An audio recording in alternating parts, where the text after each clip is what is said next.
So I'm going to show you how to finish your scarf that you started at the Craft South beginning crochet course. Here is the last row. When you get to the point where you don't have enough yarn to do another row, then you're going to go ahead and give yourself a little bit of a tail, maybe about this long, and cut it off. Then on your last loop, just go ahead and pull your yarn tail through. Then I like to go on the back and find that piece on the back that you just pulled through. Put your hook there and pull it through again. This pretty much is creating a knot.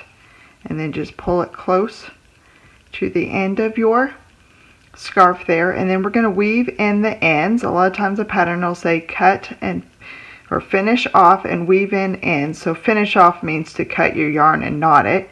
And then we're just going to weave your end in by weaving it back and forth between your stitches. Now, a lot of times we'd also want to bring it up and weave it and make a zigzag back here to tie it down really strongly, like if you're making a blanket or a sweater.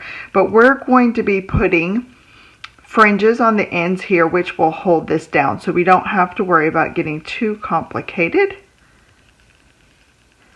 So weave in as much as you have. When you've gone a while and you feel like you've wove it in pretty well, then you can stop and cut the rest of it off. Just pull it out like that. And it's not going to cut it. I'll just go ahead and weave it in one more time. Then I'm going to show you how to put your fringes on, and it'll end up being fringed like this.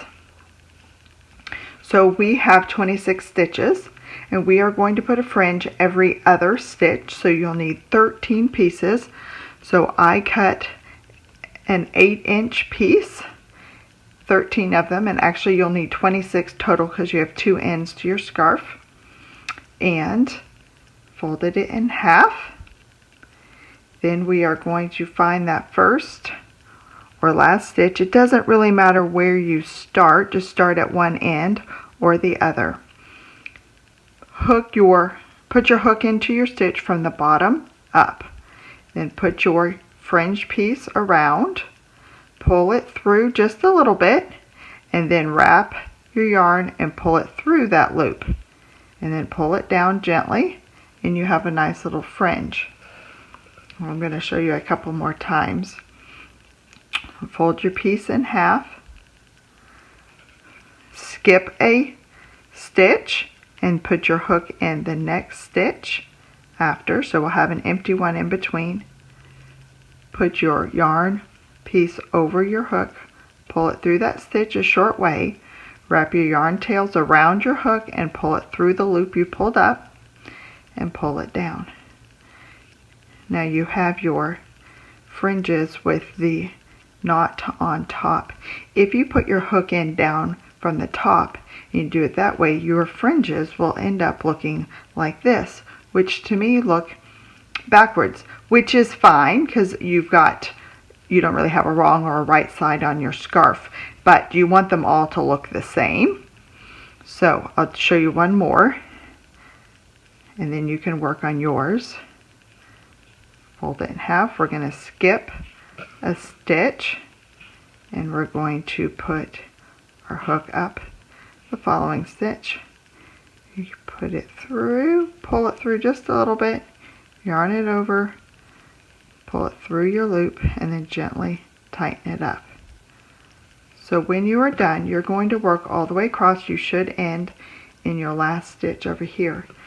When you are done, it will look a little bit like this.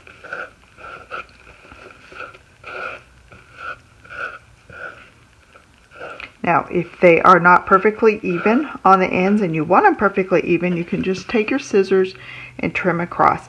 I kind of like the fringe being not 100% perfectly even, but you can do what you would like. Then if your scarf wants to twirl up like this one, I'm going to show you how to fix that. Or if you find out that you need an extra piece, just go ahead and put an extra one on. Cut it from the extra yarn you have from finishing off, and spread them out how you feel like you would like them. If your crochet project likes to turn up a little bit on the end and you want it to lay flat, I'm going to show you how to block your project. So this is our scarf from our Craft South crochet course, and my yarn is starting to curl up a little bit and I'm wanting it to lay flat. So this is called blocking, and also known as wet blocking. You'll need some straight pins.